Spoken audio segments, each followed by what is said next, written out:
Things are not always what they seem. The first appearance deceives many. The intelligence of a few, however, perceives what has been carefully hidden. Phaedrus.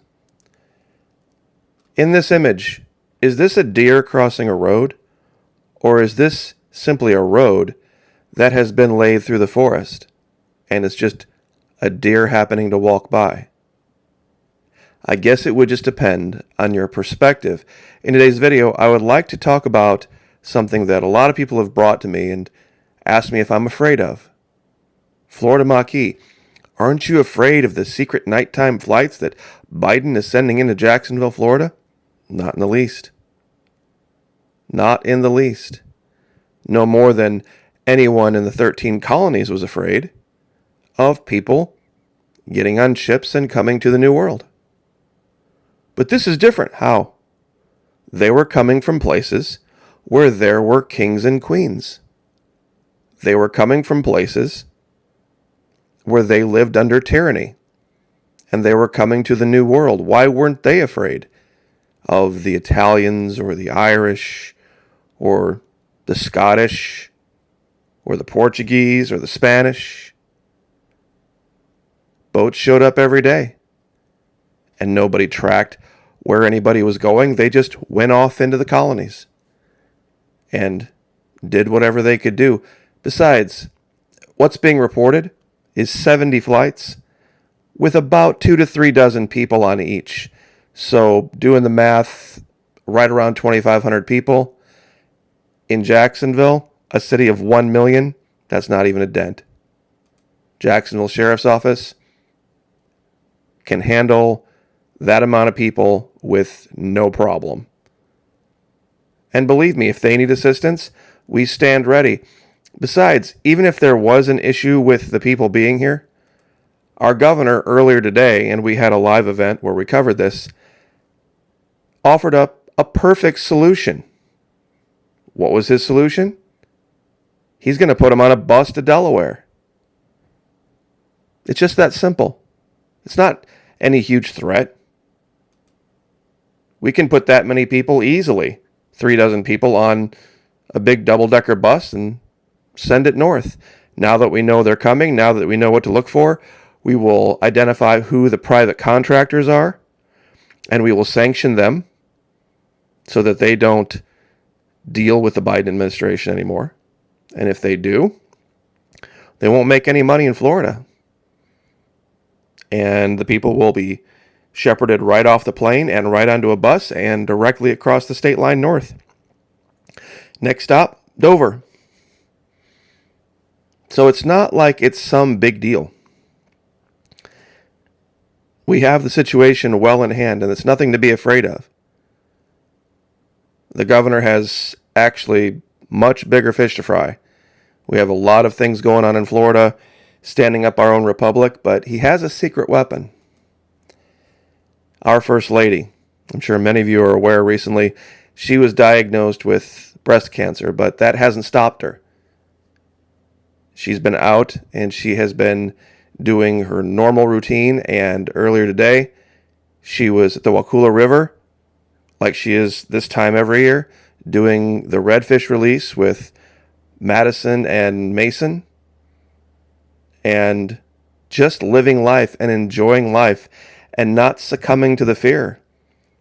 Her husband has a bullseye on him. The entire mainstream media, the entire leftist movement, they're not worried about anybody but Ron DeSantis right now. You wouldn't know it, though. Now, earlier today, on Twitter, somebody had mentioned that there's some issue going on in Gainesville, Florida, and it caught my attention. A young woman named Jennifer Cabrera. She said these pictures are from Cox Communications in Gainesville, Florida. Unvaccinated employees not allowed in parts of the building and forced to use separate outdoor restrooms. And then she tags the governor and the Speaker of the House and the President of our Senate, Chris Sprowls, Wilton Simpson, in this, asking, do you want this type of discrimination in Florida? Well, I thought about this for a minute. It made me angry. I'm like, well, gosh, that's kind of rough treatment. But then I got looking at the pictures. You got this trailer parked outside. It's under a nice live oak with some Spanish moss in the shade.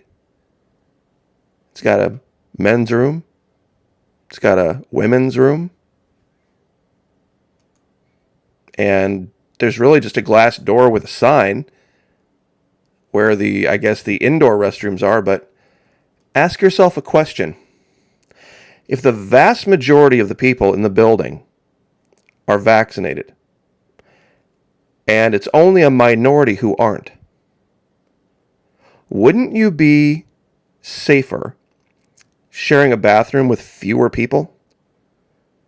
For example, let's say that there's 50 people employed here, and 40 are vaccinated and 10 are not.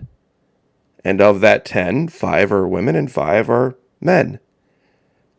So any one particular male individual would be sharing a bathroom with 4 other guys. Outside, maybe you gotta wait for a minute. But you get to go outside and stretch your legs and get some fresh air. But inside, if the breakdown is the same, and there's 40 people, and it's, let's say, 20 men, 20 women, you're sharing a bathroom in there, which is not much bigger, with, 5 times as many people? Instead of there being 4 other people you're sharing the bathroom with, now it's apparently 19 other people, not including you, if I've done my math in my head right here.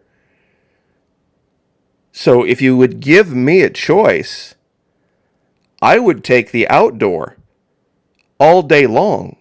Discriminate or not, heck yeah. That's almost like having your own private bathroom. A bathroom you only got to share with 5 other people. Or 4 technically, since there's 5 guys, 5 girls. There's you and 4 other people. Whereas if you go inside, you're a lot closer to your desk. You don't get the time to walk outside and get the fresh air and enjoy the sunshine. And out here, you've only got to worry about the habits of 4 other people. I choose this.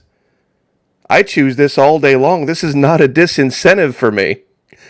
And I'm sorry, maybe some might disagree with it, but it just goes under the guise, things are not always as they appear. And I'm sure many ladies would say the same thing. It's like if you have to share a bathroom with 4 girls or 19, that's especially for ladies because, their issues in the restroom are a little bit more involved than men. So anyway, it's not always going to be something where it's always so black and white. And if I had told you 2 years ago that these state lines were going to matter, people have said you're crazy. Yeah, they kind of matter a little bit, but normally just for interstates. It's not that we're really America. We're just one big Really? It took something like the 2020 sniffles for people to really understand what the Constitution was trying to say. The people that signed on for the Constitution didn't want to. Many of them had huge reservations about it. Florida didn't join for a long time. So, I'll leave with one final thing. Some people say, Florida Mach-E, how have you been able to avoid all the social media censorship? Well, this is why. See, things are not always as they appear. Sometimes people believe that bad things happen all for one reason or all for another, and good things the same way. Not always the case. It's not always the case. Things are far more complex. There are over 500 million channels on YouTube. To say that any one particular person gets specifically singled out for this, that, or the other is a bit narcissistic. So you really have to be going out of your way. I mean, really have to be going out of your way to try to break the rules. And that's just my personal experience. But final thing. Selma Hayek. I'm sure a lot of people are scratching their head. What does this have to do with anything? Well, it's the same topic. Things are not always as they appear. People often say that beauty is in the eye of the beholder. And I say that most liberating thing about beauty is realizing that you are the beholder. This empowers us to find beauty in places where others have not dared to look including inside ourselves. Now, I read this and I was actually kind of stunned.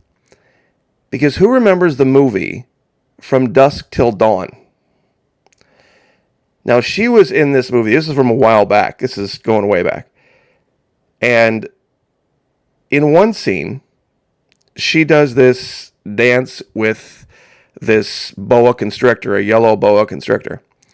And she's wearing a bikini, so it's, it's R-rated, I guess. Maybe, I don't know. It was barely R-rated, really, because she doesn't take any clothes off. But really, the plot of the story is that she's actually a vampire. See, she doesn't look like this on the left. This is how she actually looks, but she has the ability to make people see this. So it's actually the reverse. There are sometimes things that we look at that are on the surface that we perceive to be beautiful, but really are not. And when you juxtapose that next to her quote about finding beauty in places where others have not dared to look, including inside ourselves, I just thought this was hilarious. That it would be the contradiction. Now, here's the level 2 on this. She did this whole dance. It was about 5-minute scene. And she's up there and she's in fantastic shape. This was in her heyday. And doing all this. And people are just entranced by this dance that she does, right? She's terrified of snakes in real life. Absolutely terrified of them. It took her forever to be able to do this scene. So in reality, what you saw on the outside had no bearing on what was on the inside.